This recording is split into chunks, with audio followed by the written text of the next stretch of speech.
रसूल नहीं सुना। एक महीना गए, एक महीना फिर वापस आए एक हदीस के लिए, लेकिन बेअमल इंसान की जबान से वो हदीस सुनना गवारा न किया। इतनी मेहनत के बाद कई लाख हदीसों को याद किया। आए फिर अपनी माँ से कहने लगे, अम्मा कई लाख हदीसें मैंने हुजूर की याद किया है, जब कोई पूछेगा बता दूंगा, लेकिन मैं मर जाऊंगा तो मेरे नबी की हदीस कौन सुनाएगा। कहा फिर कहा मैं इन हदीसों को एक जगह लिख करके किताब बनाना चाहता हूँ। कहा बेटा तुम नाबीना हो, तुमसे काम कहाँ हो पाएगा। अगर अल्लाह ताला तुम्हारे नसीब में नेमत लिखी होती तो अल्लाह तुम्हें नाबीना न बनाता। तब मोहम्मद बिन इस्माइल कहते हैं, ऐ मेरी माँ मुझे मालूम है कि लिखने के लिए आंख में रोशनी चाहिए, अल्लाह ने मुझे अंधा बनाया है, लेकिन ऐ मेरी माँ मुझे ये भी मालूम है कि तुम मेरी माँ हो। अगर तुमने दिल से दुआ कर दी तो अल्लाह ताला तुम्हारी दुआओं के तुफैल मेरे आंखों की रोशनी को वापस फरमा देगा। ऐ मेरी माँ दुआ कर दो कि अल्लाह मेरे आंखों में रोशनी दे दे। इमाम बुखारी की माँ कहती है, बेटा ये बात है तो आज रात में अपने रब से दुआएं करूंगी।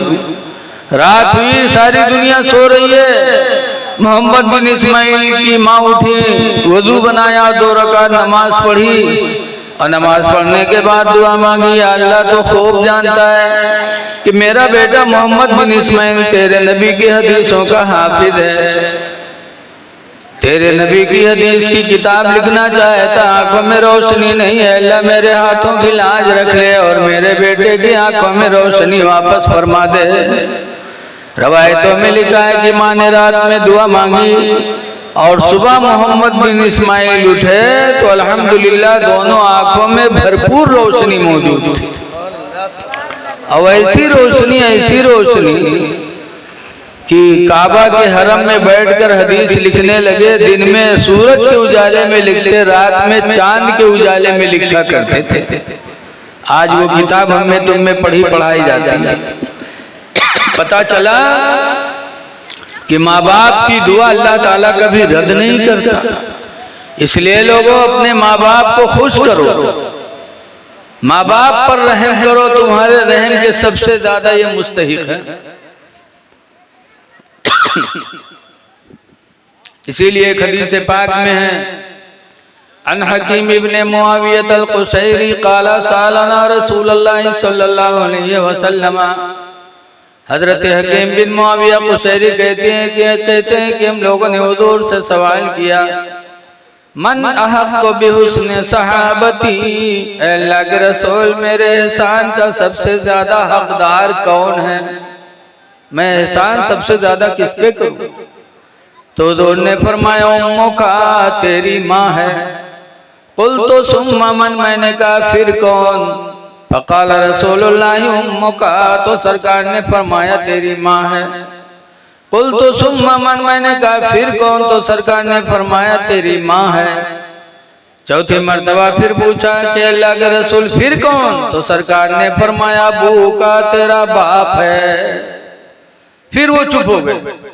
पता चला कि अल्लाह दे तो हम सबसे ज्यादा अपनी माँ पे खर्च करें, अपने बाप पे खर्च करें। इसलिए रहम करो, रहम के मुस्तहिक आपके माँ बाप हैं, आपका भाई है। देखिए बारिश हो रही है, भी हल्की हल्की है, जब तक तेज ना हो तब तक दो एक बातें और हो जाए। ये भी मकबूलियत की निशानी है कि जब कोई तकरीब हो और उस तकरीब में बारिश की छींटें आने लगी तो बताया गया कि ये उस महफिल की कबूलियत की निशानी है। बड़े खुशनसीब हैं वाली के लोग जिन्होंने इतना अच्छा जलसा किया। तो एहसान करो माँ बाप पर, अपने भाई पर एहसान करो। आज लोग भाई भाई का दुश्मन और फिर चाहते हैं कि अल्लाह हमारी मदद करे। अल्लाह मदद किसकी करेगा। हदीस पाक में हुजूर फरमाते वल्लाहु फी यौनिल अब्दी, अल्लाह उस बंदे की मदद में रहता है मा कानल अब्दु फी यौनि अखी, जो भाई अपनी मदद के, जो इंसान अपने भाई की मदद में रहता है। जब इंसान अपने भाई की मदद करता है तो अल्लाह ताला उस इंसान की मदद फरमाता है। इसलिए हमेशा एक दूसरे के साथ अच्छा सलूक करो। आपसे गुजारिश ये है कि मोहब्बत रसूल की सबसे बड़ी निशानी